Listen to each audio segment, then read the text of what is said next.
Inflation एक बड़ा सा शब्द है जिसका मतलब है कीमतें बेअच रही हैं। जब कीमतें बढ़ती हैं तो आपके पैसे से कम चीजें आती हैं। सोचो, आपके पास $10 है। पिछले साल आप 10 चॉकलेट खरीद सकते थे। इस साल चॉकलेट $2 की हो गई। अब आप सिर्फ 5 ही खरीद सकते हैं। यही इन्फ्लेशन है। ये ऐसा है जैसे गुब्बारे से धीरे धीरे हवा निकल रही हो। गुब्बारा आपके पैसे हैं और हवा ये है कि आप उससे कितना कुछ खरीद सकते हैं। समय के साथ इन्फ्लेशन आपके पैसों की वैल्यू कम कर देता है। इन्फ्लेशन का मतलब ये नहीं है कि सब कुछ महंगा हो जाता है। कुछ चीजों की कीमत सेम रह सकती है या सस्ती भी हो सकती है, लेकिन ओवरऑल समय के साथ कीमतें बढ़ती जाती हैं। इसका मतलब ये नहीं है कि आपको अपना सारा पैसा एक ही बार में खर्च कर देना चाहिए। पैसे बचाना और भविष्य के लिए प्लान करना इंपॉर्टेंट है, लेकिन अपने पैसों के बारे में सोचते समय इन्फ्लेशन एक ऐसी चीज है जिसका ध्यान रखना चाहिए। कुछ याद है वो पैसे जो आप बचा रहे हैं? इन्फ्लेशन उस पर भी असर डाल सकता है। अगर कीमतें बढ़ती हैं तो हो सकता है कि आपके द्वारा सेव किए गए पैसे से भविष्य में उतनी चीजें ना आ पाएं। मान लीजिए आप एक नई साइकिल के लिए पैसे जोड़ रहे हैं जिसकी कीमत $100 है। आपने अभी तक $50 बचा लिए हैं, लेकिन इन्फ्लेशन की वजह से हो सकता है कि अगले साल साइकिल की कीमत $110 हो जाए। इसका मतलब है कि आपको अपना गोल पूरा करने के लिए और ज्यादा पैसे बचाने होंगे। इसलिए यह सोचना इंपॉर्टेंट है कि अपने सेविंग्स को इन्फ्लेशन से कैसे प्रोटेक्ट किया जाए। कुछ लोग अपने पैसे उन चीजों में इन्वेस्ट करते हैं जिनकी वैल्यू समय के साथ बढ़ती जाती है, जैसे स्टॉक्स या प्रॉपर्टी। लेकिन इन्वेस्टिंग रिस्की हो सकता है, खासकर अगर आपको नहीं पता कि आप क्या कर रहे हैं। कोई भी बड़ा फाइनेंशियल डिसीजन लेने से पहले किसी ट्रस्टेड एडल्ट से बात करना हमेशा अच्छा रहता है। कीमतें बढ़ने के कुछ रीजंस हो सकते हैं। कभी कभी ऐसा इसलिए होता है क्योंकि चीजों की कमी होती है। टॉयलेट पेपर की कमी याद है? जब सभी को टॉयलेट पेपर चाहिए था लेकिन सप्लाई कम थी तो उसकी कीमत बढ़ गई। दूसरी बार ऐसा इसलिए होता है क्योंकि चीजों को बनाने की कॉस्ट बेरच रही होती है। उदाहरण के लिए, अगर तेल की कीमत बढ़ती है तो सामान बनाने और उन्हें एक जगह से दूसरी जगह ले जाने में ज्यादा खर्चा आएगा। यह एक्स्ट्रा कॉस्ट अक्सर कस्टमर्स को ज्यादा कीमतों के रूप में दे दी जाती है। गवर्नमेंट्स भी इन्फ्लेशन में रोल प्ले कर सकते हैं। अगर कोई गवर्नमेंट बहुत ज्यादा पैसे छापती है तो इससे पैसों की वैल्यू कम हो सकती है। इसे ऐसे समझें जैसे आपके पास किसी चीज की बहुत ज्यादा क्वांटिटी हो। जितनी ज्यादा क्वांटिटी होगी उसकी वैल्यू उतनी ही कम होगी। हमने इन्फ्लेशन के बारे में बहुत बात की, लेकिन डिफ्लेशन नाम की भी एक चीज होती है। डिफ्लेशन इन्फ्लेशन के बिल्कुल ऑपोजिट होता है। इसका मतलब है कि कीमतें कम हो रही हैं।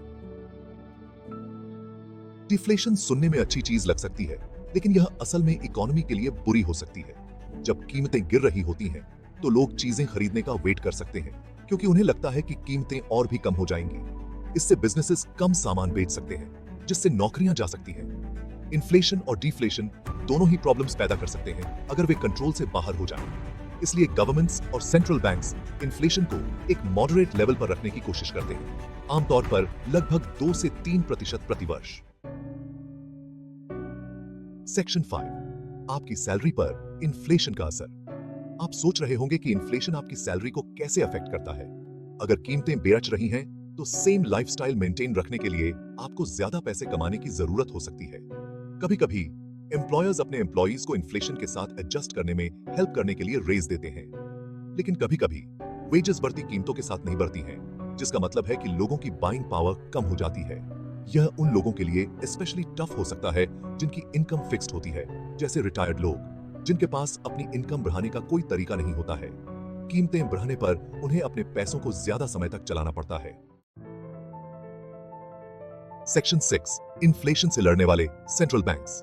सेंट्रल बैंक्स इकोनॉमी के रेफरी की तरह होते हैं। उनका एक मेन काम इन्फ्लेशन को कंट्रोल में रखना होता है। वे ऐसा इंटरेस्ट रेट्स को कंट्रोल करके करते हैं। इंटरेस्ट रेट्स पैसों की कीमत की तरह होते हैं। जब इंटरेस्ट रेट्स कम होते हैं तो पैसे उधार लेना सस्ता होता है, जिससे लोग ज्यादा स्पेंडिंग करते हैं और इकोनॉमी ग्रो करती है।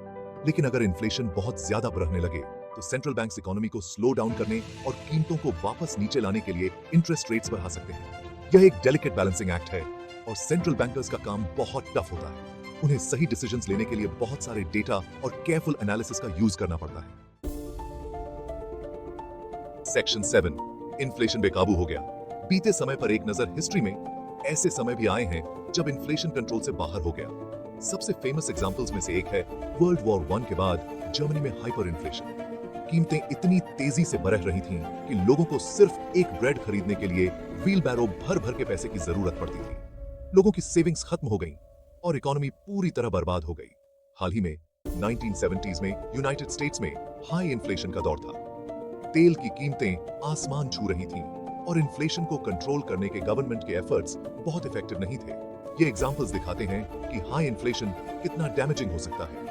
पास्ट से सीखना और इसे दोबारा होने से रोकने की कोशिश करना इंपॉर्टेंट है। सेक्शन 8, क्या कोई अच्छी बात भी है? इन्फ्लेशन के संभावित फायदे। हालांकि हाई इन्फ्लेशन एक बुरी चीज हो सकती है, क्या आप जानते हैं कि थोड़ा सा इन्फ्लेशन असल में इकोनॉमी के लिए अच्छी चीज हो सकती है? जब कीमतें स्टेबल होती हैं या थोड़ी BRH रही होती हैं, तो ये लोगों को पैसे होल्ड करने के बजाय स्पेंड करने के लिए इंकरेज करता है। ये स्पेंडिंग बिजनेसेस को ग्रो करने और जॉब्स क्रिएट करने में हेल्प करती है। मॉडरेट इन्फ्लेशन लोगों के लिए डेट्स चुकाना भी आसान बना सकता है। अगर आप पर कर्ज है और आपकी इनकम इन्फ्लेशन से तेजी से बेरहज रही है, तो समय के साथ उस डेट को चुकाना आसान होगा। सेक्शन 9, इन्फ्लेशन आने वाला है, 2024 के लिए कैसे करें तैयारी। एक्सपर्ट्स का मानना है कि 2024 में इन्फ्लेशन यूजुअल से थोड़ा ज्यादा हो सकता है। तो आप तैयारी के लिए क्या कर सकते हैं? एक चीज जो आप कर सकते हैं वह है बजट बनाना और अपने स्पेंडिंग को ट्रैक करना। इससे आपको यह समझने में हेल्प मिलेगी कि आपका पैसा कहां खर्च हो रहा है और उन एरियाज को आइडेंटिफाई करने में हेल्प मिलेगी जहां आप अपनी खर्चे कम कर सकते हैं। आप अपनी इनकम बढ़ाने के तरीकों के बारे में भी सोचना चाह सकते हैं। क्या आप काम पर रेज मांग सकते हैं या शायद कुछ एक्स्ट्रा पैसे कमाने के लिए कोई साइड हसल ढूंढ सकते हैं। सेक्शन 10, सिकुड़ता हुआ रुपया, इन्फ्लेशन और जीवन यापन की लागत। इन्फ्लेशन हर चीज की कॉस्ट को अफेक्ट करता है, हमारे खाने से लेकर हमारे पहनने के कपड़ों तक। समय के साथ यह हमारे लिविंग स्टैंडर्ड को मेंटेन करना महंगा बना सकता है।